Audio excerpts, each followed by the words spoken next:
ನಮಸ್ಕಾರ ಸ್ನೇಹಿತರೆ, ಬನ್ನಿ ಇವತ್ತಿನ ಸುದ್ದಿ ಸಮಾಚಾರ ಏನು ಅಂತ ನೋಡೋಣ. ಅದಕ್ಕಿಂತ ಮೊದಲು ನಮ್ಮ ಸಿಎಂ ಗುರು ನ್ಯೂಸ್ ಯೂಟ್ಯೂಬ್ ಚಾನಲ್ಗೆ ಸ್ವಾಗತ ಸುಸ್ವಾಗತ. ಕರ್ನಾಟಕ ರಕ್ಷಣಾ ವೇದಿಕೆ ಸ್ವಾಭಿಮಾನಿ ಬಣ ಚಿಕ್ಕಮಗಳೂರು ಜಿಲ್ಲಾ ಘಟಕದ ವತಿಯಿಂದ ಧರ್ಮಸ್ಥಳದಲ್ಲಿ ನಡೆಯುತ್ತಿರುವ ಅಸ್ವಾಭಾವಿಕ ಮರಣದ ಬಗ್ಗೆ ವಿಶೇಷವಾದ ತನಿಖಾ ದಳವನ್ನ ರಚನೆ ಮಾಡಬೇಕೆಂದು ಜಿಲ್ಲಾಧಿಕಾರಿ ಮುಖಾಂತರ ಕರ್ನಾಟಕ ಸರ್ಕಾರದ ಮಾನ್ಯ ಮುಖ್ಯಮಂತ್ರಿಗಳಾದ ಸಿದ್ದರಾಮಯ್ಯನವರಿಗೆ ಇಂದು ಮನವಿ ನೀಡಲಾಯಿತು.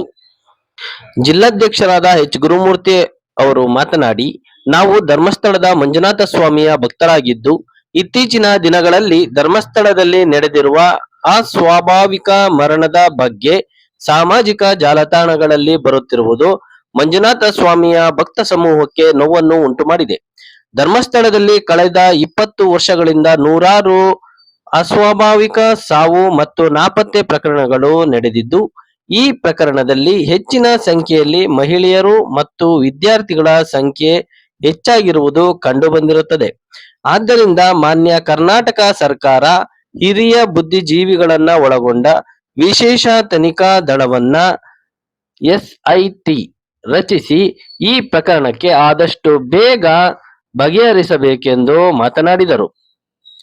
ಈ ಸಂದರ್ಭದಲ್ಲಿ ಜಿಲ್ಲಾಧ್ಯಕ್ಷರಾದ ಎಚ್ ಗುರುಮೂರ್ತಿ, ಗೌರವಾಧ್ಯಕ್ಷರಾದ ಮಂಜುನಾಥ್ ತೆರೆದಾಳ್, ಜಿಲ್ಲಾ ಪ್ರಚಾರ ಸಮಿತಿ ಅಧ್ಯಕ್ಷರಾದ ದರ್ಶನ್, ತಾಲೂಕು ಅಧ್ಯಕ್ಷರಾದ ಅನಿಲ್, ಧರ್ಮ, ಶ್ರೀಕಾಂತ್, ಕಿರಣ್ ಕುಮಾರ್, ಶಿವಕುಮಾರ್ ಹಾಗೂ ತರೀಕೆರೆ ತಾಲೂಕು ಉಪಾಧ್ಯಕ್ಷರಾದ ಶರದ್ ಪವಾರ್, ನಗರ ಅಧ್ಯಕ್ಷರಾದ ತ್ಯಾಗರಾಜ್, ಕಾರ್ಯದರ್ಶಿಯಾದ ಅಖಿಲ್ ಕುಮಾರ್ ಹಾಗೂ ಮುಂತಾದವರು ಭಾಗವಹಿಸಿದ್ದರು.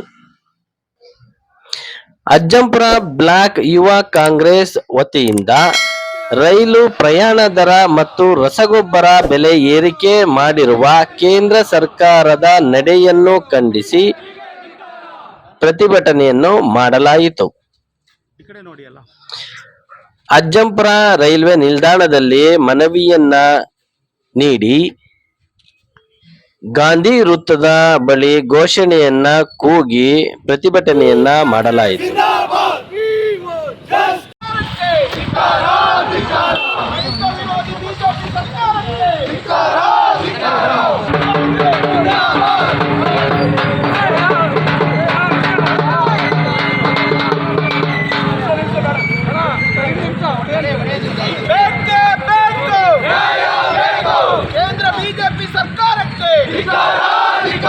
ರೈತ ವಿರೋಧಿ ಬಿಜೆಪಿ ಸರ್ಕಾರಕ್ಕೆ ತರೀಕೆರೆ ಮತ್ತು ಚಿಕ್ಕಮಗಳೂರು ಯುವ ಕಾಂಗ್ರೆಸ್ ವತಿಯಿಂದ ಕೇಂದ್ರ ಸರ್ಕಾರದ ವಿರುದ್ಧ ಪ್ರತಿಭಟನೆಯನ್ನು ಹಮ್ಮಿಕೊಂಡಿದ್ದಾರೆ. ಅಜ್ಜಂಪುರದಲ್ಲಿ ತುಂಬ ಸಂತೋಷದ ವಿಚಾರ.